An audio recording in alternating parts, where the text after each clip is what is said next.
নমস্কার বন্ধুরা, আমি কাজল। কাজল কিচেনে সবাইকে স্বাগত জানিয়ে আমি আপনাদের কাছে আবার একটা নতুন রেসিপি নিয়ে চলে এসেছি।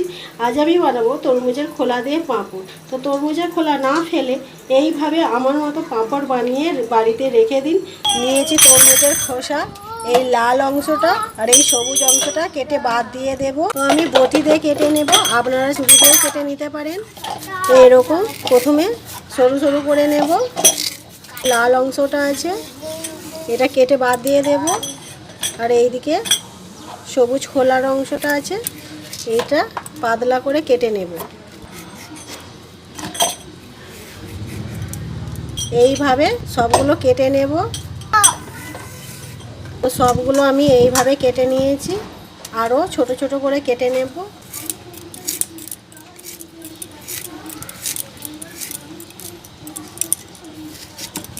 এইভাবে কেটে নেব সব।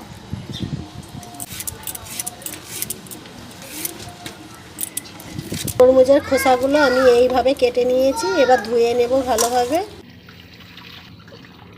এই চামচের হাফ চামচ লবণ দিয়ে রেখে দেব। এইভাবে 5 মিনিট আমি রেখে দেব। তো 5 মিনিট পর ফিরে আসলাম, আর তরমুজের খোসাগুলো একটু চেঞ্জ হয়ে গেছে। একটা মিক্সার জার নিয়েছি, এবার তরমুজের যে খোসাগুলো নুন জলে ডুবিয়ে রেখেছিলাম ওইগুলো দিয়ে দেব। এবার পেস্ট বানিয়ে নেব হালকা করে, ওই লবণ জলই দেব। এবার আমি পেস্ট বানিয়ে নেব। ভালোভাবে পেস্ট বানিয়ে নিয়েছি। একটা পাত্র নিয়েছি আর এরকম একটা ছাঁকনি নিয়েছি। এবার ওই পেস্টটা ছেঁকে নেব।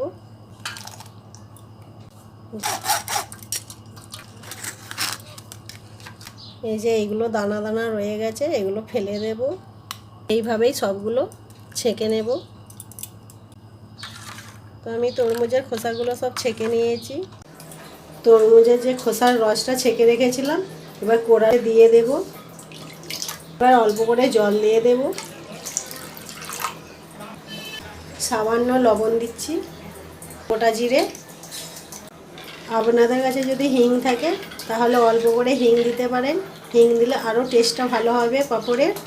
একটা বাটি নিয়েছি আর 1 চামচের মতো ময়দা জল দিয়ে গুলে নেব।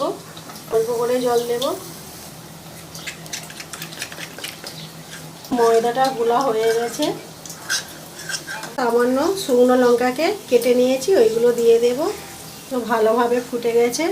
এবার ময়দা যে গুলিয়ে রেখেছিলাম ওইটা দিয়ে দেব। এক হাতে দেব আর এই হাতে চামচটা দিয়ে নাড়তেই থাকবো, নাহলে ডলা পাকিয়ে যাবে।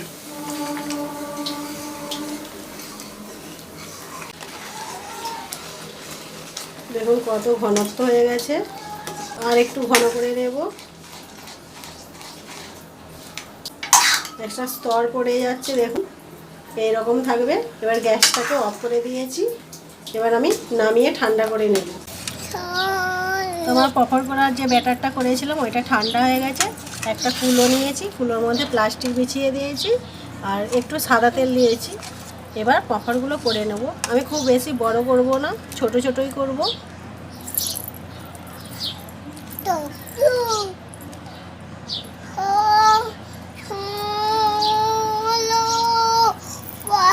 এইরকম করব। এইভাবে সবগুলো করে নেব। আমি এইভাবে দিয়েছি, এবার ছাদে নিয়ে গিয়ে রোদে শুকিয়ে নেব। এবার বাদ বাকি যেইগুলো আছে আমি ছাদেই দিয়ে দেব।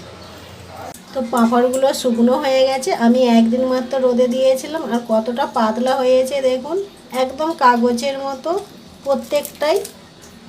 এখন আমি ভেজে নেব। গ্যাসটা জেলে কড়াইটা বসিয়ে দিয়েছি আর কড়াইতে দিয়েছি সাদা তেল। এবার আমি ভেজে নেব। তেলটা গরম হয়ে গেছে ভালোভাবে।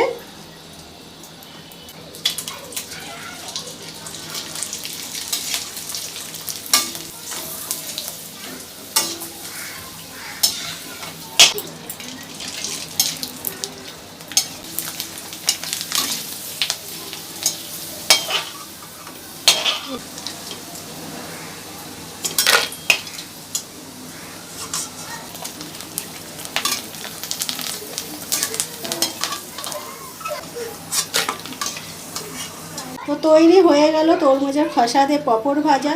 তো কেমন হয়েছে অবশ্যই কমেন্টে জানাবেন। ভালো লাগলে লাইক করবেন, শেয়ার করবেন, সাবস্ক্রাইব করে আমার পাশে থাকবেন। এতক্ষণ আমার সাথে থাকার জন্য আপনাদেরকে অসংখ্য অসংখ্য ধন্যবাদ।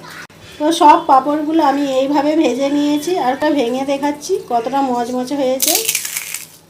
এই দেখুন, এইভাবে তরমুজের খোসা দিয়ে পাঁপড় আপনারা বাড়িতে বানিয়ে খান, খেতে খুবই ভালো হয় তরমুজের খোসা না ফেলে।